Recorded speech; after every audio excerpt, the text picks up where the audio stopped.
ယခုပြသနေသောအစီအစဉ်ကိုအာမွန်မှအထူးကူညီပံ့ပိုးပေးထားပါသည်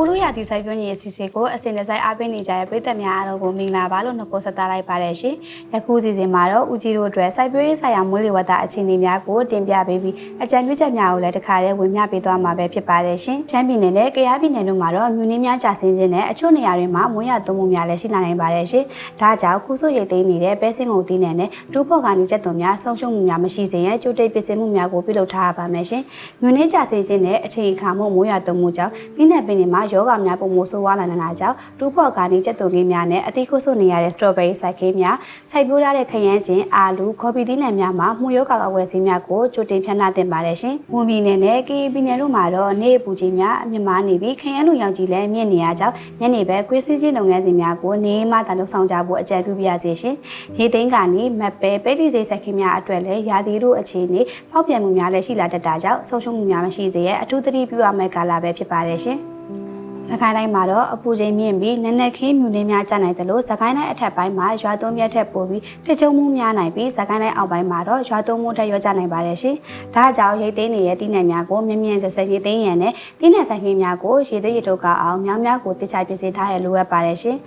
မကွေးရဒေသကြီးမှာတော့နေအပူချိန်အလွန်ပြည့်ပြီးနက်နက်ခင်းမြူနေများလည်းကျရောက်နိုင်ပါတယ်ရှင်။ရွာသွန်းမြတ်မိုးထက်အနှဲငယ်ရောကျနိုင်ပါတယ်။ဒါကြောင့်ရိတ်သိမ်းရရှိနေတဲ့တီးနှံများကိုမြင့်မြင့်ဆက်ဆက်ရိတ်သိမ်းသင့်ပါတယ်ရှင်။ငရုတ်တီးနှံများအတွက်လည်းမှုယောဂအကွယ်စည်းများကိုကြိုတင်ဖြန့်ရန်လိုအပ်ပါတယ်ရှင်။မန္တလေးတိုင်းနဲ့နေပြည်တော်တိုင်းတို့မှာတော့နေအပူချိန်များအလွန်မြင့်မားနေပြီးခရမ်းလူရောင်ကြီးလည်းမြင့်နေရကြောင်းညနေဘက်ကွင်းစင်းကြီးလုပ်ငန်းစဉ်များကိုနေမှသာလှုပ်ဆောင်ကြဖို့အကြံပြုပါရစေရှင်။ရင်းသိမ်းလေးရရှိနေတဲ့မက်ပဲကလက်ပဲချက်သွန်သီးနှံများအတွက်လည်းရာသီဥတုအခြေအနေဖောက်ပြန်မှုများရှိလာတတ်တာကြောင့်ဆုံးရှုံးမှုများမရှိစေရအထူးသတိပြုပြီးကြိုတင်ပြင်ဆင်ခြင်းများကိုပြုလုပ်ထားဖို့သတိပေးပါရစေရှင်။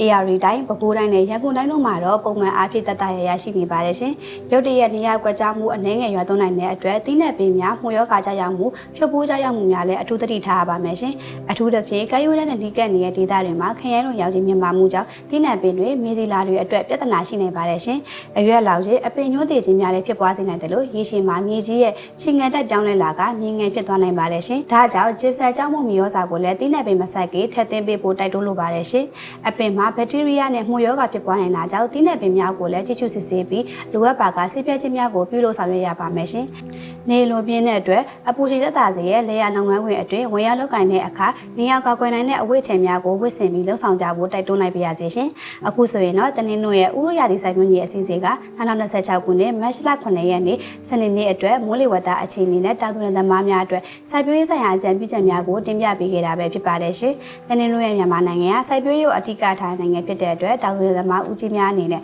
မိုးလေဝသအခြေအနေများကိုစစ်စစ်မပြတ်နားဆင်တာဖို့လိုအပ်ပါတယ်ရှင်။ဒါကြောင့်တနင်္ဂနွေရဲ့ဥရုရာသီစိုက်ပျိုးရေးအစီအစဉ်ကိုနေ့စဉ်စောင့်မျှော်ကြည့်ရှုဖို့အတွက်ဖိတ်ခေါ်လိုက်ပါရစေရှင်